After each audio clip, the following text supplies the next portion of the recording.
인생을 말끔하게 정리해 본 적이 있나요? 말끔한 인생 정리는 삶의 모든 영역을 싹 정리해서 더는 원하지 않는 사람과 물건을 실제의 혹은 가상의 쓰레기통에 버리겠다고 결정하는 행위를 가리킵니다. 불쾌하고 부정적이고 파괴적이며 해롭고 과도하고 무익하다고 여겨지는 것들을 죄다 없애겠다는 뜻입니다. 사람과 물건의 중요도를 모두 평가해서 우리의 행복에 꼭 필요한 사람과 물건만 간직하겠다는 뜻입니다. 정리하고 내버리고 간소화하고 원상태로 되돌리고 깨부수고 정화하고 버려버리고 잊어버리고 차단하고 잘라내고 제거하고 드러내고 배제하고 없애는 등 온갖 방법으로 불쾌한 사람과 유해한 물건에게서 벗어난다는 뜻입니다. 예전에는 우리에게 중요했던 물건이나 사람일지라도 지금 우리에게 해를 끼치는 모든 것들에 싫다고 말한다는 뜻입니다. 상황과 방식은 각기 달랐지만 내가 조사했던 사람들은 말끔한 인생 정리가 더욱 자유롭고 더욱 행복한 삶을 영위하는 데에 핵심 요소가 될 수 있음을 보여주었습니다. 51세의 한 기자는 말끔한 물질 정리를 감행했다고 내게 말했습니다. 나는 방 4개짜리 아파트에 살았는데 살림살이며 자질구레한 장식품이 방마다 가득했어요. 손때 묻은 물건을 하나도 버릴 수가 없었거든요. 엄마가 주신 구닥다리 식기 세트, 아버지가 주신 괴상한 조각품, 전남편이 쓰던 쿰쿰한 안락의자. 그러다가 원룸으로 이사하면서 신발과 지갑과 옷 등 손이 잘 안 가는 물건을 싹 버렸어요. 그 중에는 상표를 안 뗀 것도 많았어요. 쓸모없는 물건을 쌓아두면 진짜로 좋아하는 물건을 보관할 자리가 없다니까요. 한편 69세의 한 엔지니어는 말끔한 온라인 정리를 감행했습니다. 페이스북을 탈퇴하고 단체 채팅방에서도 죄다 나왔어요.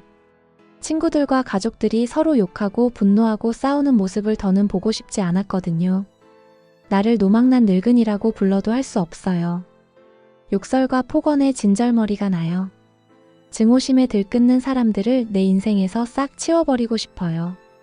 58세의 한 의사에게 말끔한 직업 정리는 크나큰 상실감을 이겨내고 인생을 재정립하는 방법이었습니다. 돈도 많이 벌고 국제 행사에 연사로 초청받는 등 한창 잘 나가던 시절이었어요. 그런데 어느 날 어머니가 세상을 떠나셨죠. 난 모든 걸 뒤로하고 철학을 공부하기로 마음먹었어요. 학회에서 만난 거만한 사람들을 더는 상대하고 싶지 않았거든요. 속내를 감추고 그들과 웃고 떠드는 게 끔찍했어요. 남은 인생은 내가 하고 싶은 일만 하면서 살고 싶었어요. 책을 읽고 영화를 보고 친구를 만나는 등 즐거운 일만 하면서 사는 데에도 모자란 시간이잖아요. 51세의 한 가수는 말끔한 성격 정리를 감행하기로 마음먹었습니다. 남자친구와 헤어지기로 마음먹었어요. 성격이 워낙 달라서 같이 있으면 서로 해만 끼친다는 생각이 들었거든요. 편한 친구 사이로 지내볼까도 싶었지만 그 역시 안 되더라고요. 우리는 서로 양립하기 어려운 성격이에요. 21세의 한 패션 학도에게는 말끔한 관계 정리가 인생을 정화하는 방법이었습니다. 내 자존심을 파괴하는 사람들을 인생에서 싹 몰아냈어요. 나를 깔아뭉개면서 가학적으로 기뻐하는 대학 친구부터 먼저 제거했죠. 이제는 그 친구의 파괴적인 영향권에서 완전히 벗어났어요. 아울러 질투심이 많고 험담을 일삼는 사촌과도 거리를 두었어요. 내 인생에서 오염을 제거하고 영혼을 정화할 목적으로 철저히 쳐냈어요. 63세의 어느 사업가는 대단히 광범위하며 무제한적인 인생 정리를 감행했다고 털어놓았습니다. 불성실하고 이기적이며 기생적인 사람들, 특히 아무것도 하지 않으면서 평생 동안 나를 착취하기만 하는 남동생과 거리를 두고 있습니다. 녀석은 빌려간 돈도 갚지 않으면서 돈이 필요할 때만 연락해 옵니다. 감정에 호소하면서 나를 협박하기 일쑤죠. 형제라는 이유로 돈을 뜯어가는 기생충 같은 동생을 더는 참을 수가 없습니다. 그리고 내가 아는 사람들 중에서 가장 야가 빠진 사람인 처남하고도 더 이상 말을 섞지 않습니다. 그런데 인터뷰에 응한 사람들 중에는 마음과 달리 인생 정리를 감행할 용기가 없다고 호소한 이들도 있습니다. 그들은 낡은 물건을 내다 버리기는 쉽지만 삶에 도움이 되지 않는 사람들을 전부 내치기는 어렵다고 했습니다. 가까운 사람들의 부정적인 기운으로부터 나를 보호하려면 어떻게 해야 하죠? 가령 평소에는 안부 전화 한 번 없다가 돈이 필요할 때나 부탁할 일이 있을 때만 연락하고 갚지도 않는 형제라며 나를 시세마다 못해 뒤에서 이러쿵저러쿵 험담하는 오랜 친구는요. 거짓말을 일삼고 나를 밟고 올라가려고 안다라는 직장 동료는요. 볼 때마다 눈을 흘기는 이웃은요. 불쾌한 농담이나 던지며 나를 비난하기만 하는 친구라면 어떻게 해야 하죠? 완전히 쳐내기 어려운 불쾌한 사람들과 거리를 두기 위해서 말끔한 마음 정리를 시도해보는 것은 어떨까요? 45세의 한 교사는 실제로 그 방법을 시도했습니다. 질투심 많고 악의적인 사람들을 내 인생에서 싹 도려낼 수 없어서 그들에게 휘둘리지 않도록 심리적인 장벽을 세우는 법을 배웠어요. 동료 교사들 중에 자신은 똑똑하고 나는 멍청하다는 것을 증명하려고 지적 우월성을 끊임없이 과시하는 사람이 있어요. 한 번은 내가 강연하는 중인데도 계속 비웃으면서 냉소적인 태도를 보이더라고요. 내게 모욕을 주려는 거였어요. 더는 참을 수가 없었습니다. 그래서 효율적인 보호법을 고안했어요. 이제 난 그녀의 존재를 말끔히 무시하고 눈길조차 주지 않아요. 나한테 그녀는 없는 사람이나 마찬가지예요. 나의 삶에 어떤 영향력도 행사하지 못하죠. 인생 정리의 중요성에 관해 나눈 대화에서는 삶을 단순하게 만들고 더 자유롭고 행복하게 살며 자기 시간을 더 즐겁고 긍정적이고 생산적으로 사용하겠다는 욕구가 드러났어요. 65세의 한 의사에게 시간은 해로운 사람들에게 낭비할 수 없는 보물입니다. 나에게 해를 끼치는 사람들은 거절하고 내 행복에 기여하는 사람들만 수용하는 법을 배웠어요. 나한테는 시간이 가장 소중한 보물입니다. 나의 기운과 건강과 삶의 기쁨을 훼손하는 사람들에게 더는 시간을 낭비할 수 없어요. 그게 뭐 어렵냐고 생각할지도 모르겠지만 나는 파괴적인 사람들을 인생에서 싹 정리하는 데에 60년 넘게 걸렸답니다. 이렇게 사람들이 입증하듯이 말끔한 인생 정리는 더 자유롭고 더 행복한 삶을 영위하는 데에 반드시 필요한 단계입니다. 물질적인 것을 정리하는 일은 비교적 쉽습니다. 옷가지나 신발, 가방, 책, 장신구 등을 버리거나 기부할 때에 섭섭한 마음이 들 수는 있겠지만 인생에서 더는 가까이 하고 싶지 않은 지독한 사람들을 쳐내는 데에 필요한 용기에 비하면 아무것도 아닐 것입니다. 오늘 소개할 책은 오늘부터 내 맘대로 살겠습니다 입니다. 이 책은 브라질의 인류학자 미리안 골덴베르그가 쓴 에세이로 더욱 자유롭고 행복한 삶을 위한 비밀을 전합니다.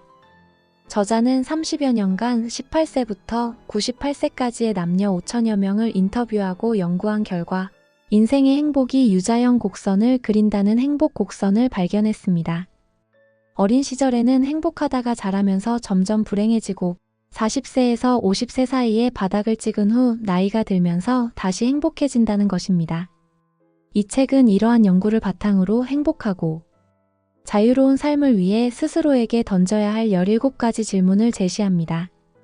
예를 들어 행복해지고 싶나요? 지금 행복 곡선의 어디쯤에 있나요? 자유와 행복을 위해 뭘 실천하고 있나요?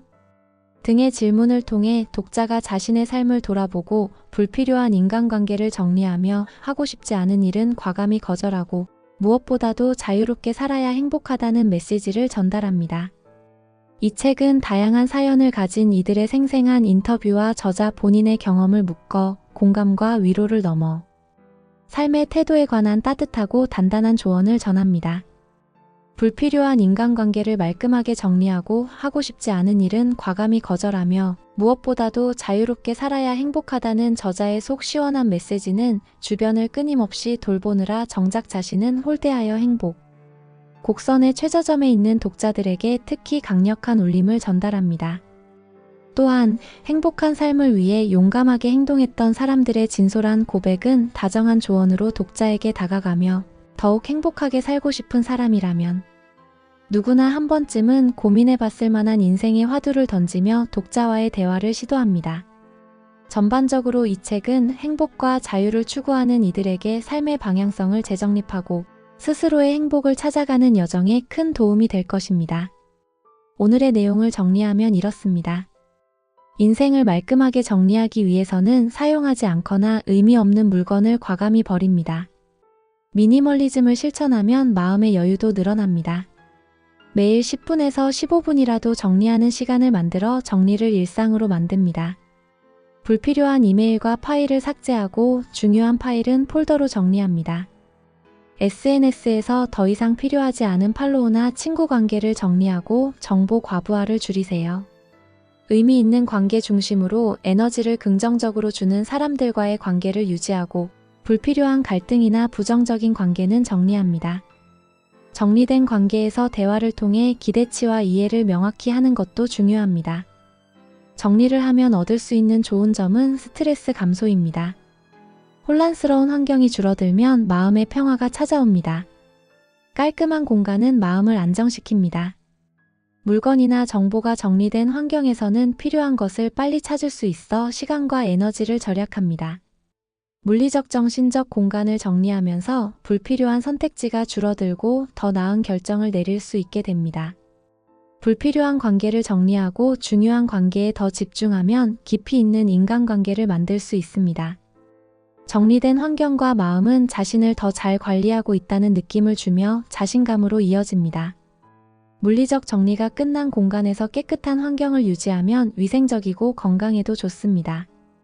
불필요한 것들을 줄이고 삶의 본질적인 부분에 집중하면서 더 의미 있는 삶을 살게 됩니다. 결론적으로 정리는 단순히 물건을 치우는 것이 아니라 내 삶의 방향성을 재점검하는 과정입니다. 시작은 작게 하더라도 꾸준히 실천하면 긍정적인 변화를 체감할 수 있을 거예요. 오늘 부자도서관이 준비한 내용에 공감하신다면 좋아요와 구독을 꼭 눌러주세요. 감사합니다.